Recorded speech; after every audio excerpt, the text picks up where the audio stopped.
Hey, and welcome to another video. This time it's gonna be another quick experiment, but hopefully this will be much quicker than last time, because I just quickly wanted to see how the performance is for BeamNG.drive on Mac. So right here I have an M2 Max, so let me quickly show you. Let's just get rid of the serial number. So yeah, sorry for part of this being in German, but it's an M2 Max with 32 gigabytes of RAM, so it should be more than capable of running BeamNG.drive. And let's quickly find this out. I have already downloaded it. I'm running this through Crossover. This is a proprietary software that is based on the open source Wine project. So yeah, let's just try. I have had quite good experiences in the past with this. Okay, so BeamNG has updated. That's what it said there. And here is this is just a normal launcher, but for some reason way uglier. I don't know why. And here we go. Just as a quick note in the beginning, this is somewhat similar to the video where I tested this on Linux. This is not scientific by any means. Maybe I will do a better comparison in the future, but that's not really all that necessary here. All I can say for now is take all of this with a grain of salt. I did in the end have some performance issues where other people apparently had more success, but we will come to that. I also know that I still owe you the more thorough comparison between Windows and Linux, but that will have to wait until some point in the future, because that will be quite difficult to do, and I will have to figure out a way how to even do that properly so it is comparable. I have definitely noted that. I will very, very likely come back to it, but don't expect it anytime soon. So sorry if you're expecting that. And for now, just yeah, I hope you take something from this and enjoy the video. It's starting. This will be a tiny bit more difficult to compare because I am running this on a 1440p screen. So let's see if we can somehow make this 1080p. Let's just go for the high preset. Let's turn this off. This is what I did last time, I think. Dynamic reflection, everything stays on. And let's show the FPS metrics. How do we do this? Do we do borderless? Or full screen? Let's just stay with this. Yeah, I don't know, probably this size. This might be a tiny bit larger than 1080p, but let's try. What did I load last time? I think it was West Coast. So let's just load West Coast and see how this goes.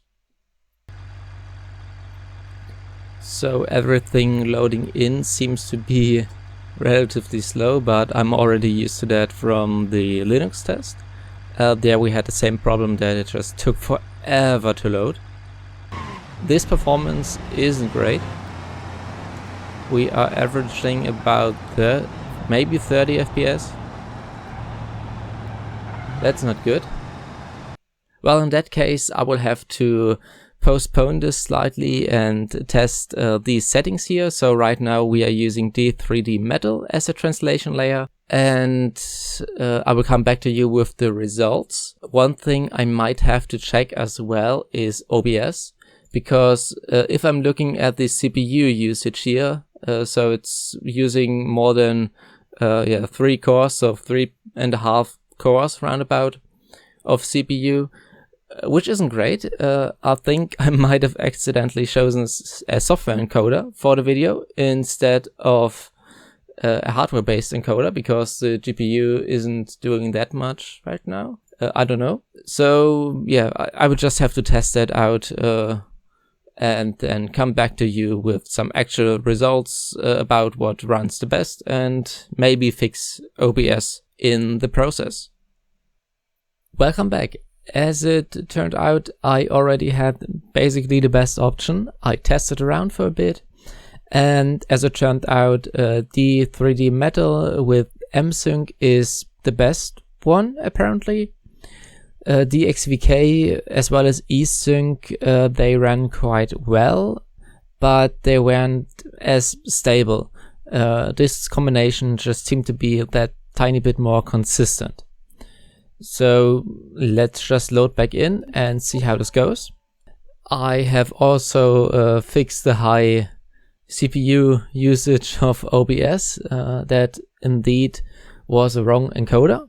I just hope that the file size doesn't get insane, because that's something I haven't tested. And what I'm doing right here, right now is... Oh yeah, I set it to normal, so let's just quickly do that. Because what you can see here is stuff is still loading in. But it works at around 50 FPS. It was a bit better. I don't know why it is perfect. Kind of bad right now. But it is fine. As you can see, my CPU usage is at just around about 60%, and my GPU is also at just about 60%. Let me just see. Here we go. I'm searching for this performance graph, which can apparently run outside the game window. Well, that's interesting. I didn't know that. And what this shows is that it is CPU bound, which is incredibly weird, because as you can see, my CPU isn't doing all that much. Oh, I also just noticed you couldn't see the mouse cursor, so you couldn't see that I'm pointing at this usage up here. So yeah, it's only used about 50%. I have seen other people get way better performance. I've seen a Reddit post where a guy had about 100 FPS or something, and I am not quite sure why I am getting relatively low frame rates.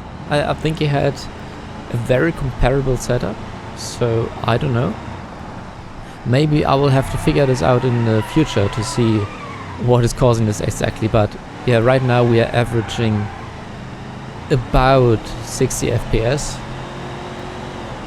which isn't great, and I did expect more, but as I said, the CPU and GPU are both just loaded, about 50% and 2/3 respectively, so I don't know. To conclude this, I can say that I didn't really have any problems, which is great. The mouse is working a tiny bit weird in this external view, but it works surprisingly well. It's definitely more than playable, so at about 50 FPS on high for me, and 60 just about, or maybe 55 to 60 on normal settings. There's room for improvement, and I can just say I'm really happy that it runs at all and that it runs this well. I will have to see if maybe I can figure something out that it could run better in the future. It's not limited by the memory available or anything, I don't know. Maybe I've just run across something, or maybe there will be an update for crossover that will make it magically work better. Thank you for watching. I will try to maybe figure out some issues, and I'm also still thinking about making that benchmark I promised, but as I said, that takes time, because finding a reliable benchmark and comparing it will be quite difficult and annoying, because I have to make sure that everything is actually the same. So that will have to wait. That will also likely not be a next video, but I have definitely noted it, and I will very likely come back to it. All I can say for now is that this works surprisingly well, and I'm really happy, and I hope to see you in the next video.